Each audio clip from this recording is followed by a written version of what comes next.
Hello, I'm Anna Shoup, and I am the milliner or hatter behind the Hat Junkie in Lunenburg, Nova Scotia, and this is my studio.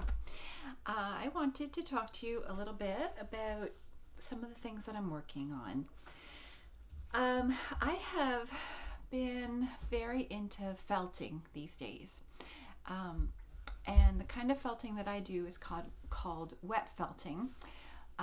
I will show you actually the fiber that I work with. Hold on.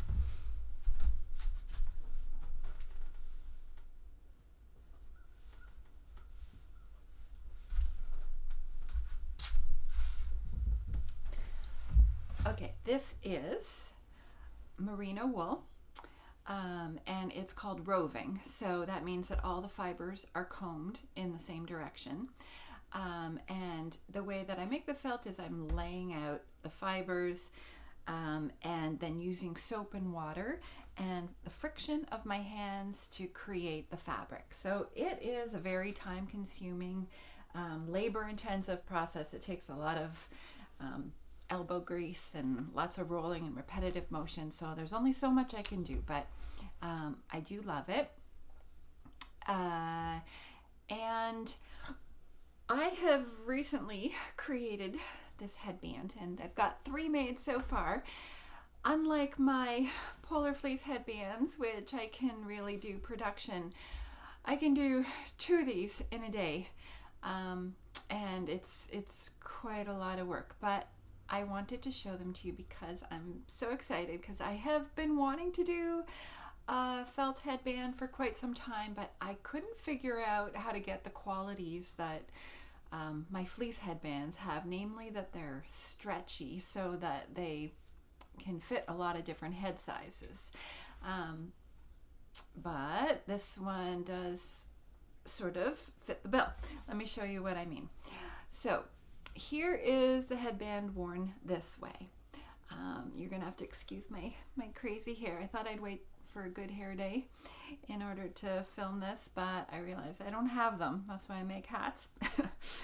So this little flower clips off, and I made 2 little felt buttons, so those can come off. But well, I think I'm going to have to take it apart to show you.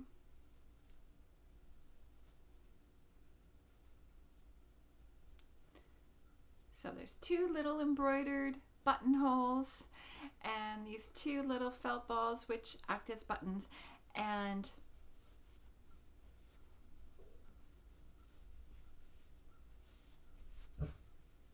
one end of the bow goes through this little hole,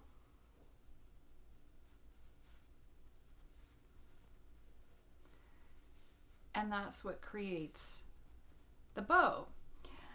But then the really fun thing is that you can adjust the size simply by either pulling it or shortening it, and then these little buttons hold the ends of the bow down and kind of create this fun little 3-dimensional shape. So depending on your head size, there'll be more bend in the bow or less bend in the bow. So when you find your head size, then you take the pin and you just go right through the fabric to secure it at that size. So actually I'm going to move it over a little bit over here to make it more centered. So let's see now if this fits me. All right, that's actually a wee bit smaller than my head, but it's fine. I'm going to show you another way that I really like to wear this headband.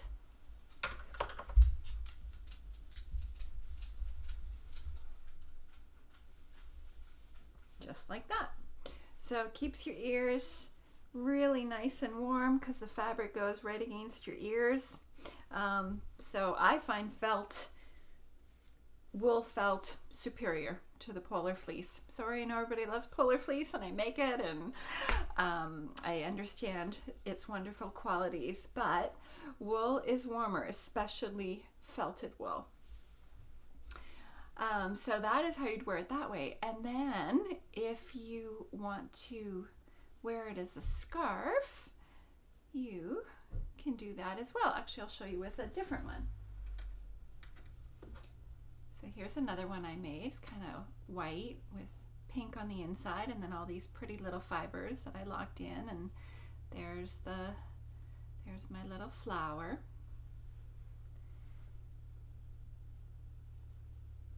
So if you want to wear it as a scarf, you just do the same.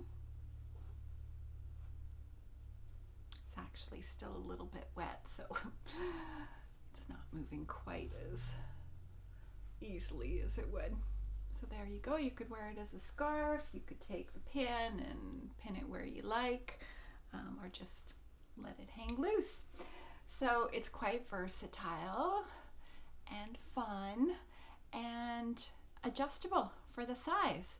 So I've made 3 so far. I'll show you the last one. So there's this one, really pretty fabric. And then this one here is teal and black. And there it is. So each one is different. I've thought about maybe trying to make 3 that are the same, but to be honest, I get bored. And when it takes so long to make something, I really have more fun if I can make different ones. So I'm making 2 at a time, and each one is a little bit different. So at this point, you won't see the same one twice. And now I will show you a couple of other things. I'm really trying to push the wool for many reasons. One, I think wool is just the best thing since sliced bread. Somewhere along the lines, we lost the knowledge that wool is just the most amazing fabric. It got replaced by synthetics largely, and wool is just superior. It lasts forever, and it's super warm. And I know people think that it's itchy, but there are so many kinds of sheep. Some are coarse, have coarse hair, and some don't. Some are incredibly soft, like merino happens to be one that's very soft. So my hats, I'm using merino at this point because it's just so lovely. I find it as soft as anything else. In fact, I recently made one for a lady that's going through chemo, and she can attest to the fact that you put it next to your head, it's amazingly soft. So these are my dangling flower hats. And I find them quite fun, and I firmly believe that if it's the middle of winter and it's blustery cold out there and dark, why would you wear something gray or sad or black or plain? You know, even for safety reasons, you want to be seen in a blizzard. So this will do the trick. Everybody will know you're there in case you get buried in a snowbank. So there's one, and they don't last all that long. They come and they go. Somebody finds them, so I'll show them while I have them. Here's another one. This is called Fiesta. So each one's different. I've been very into embroidery lately, so I've been putting little bits of embroidery on different pieces. There you go. Guaranteed to make anybody smile when they see you go by.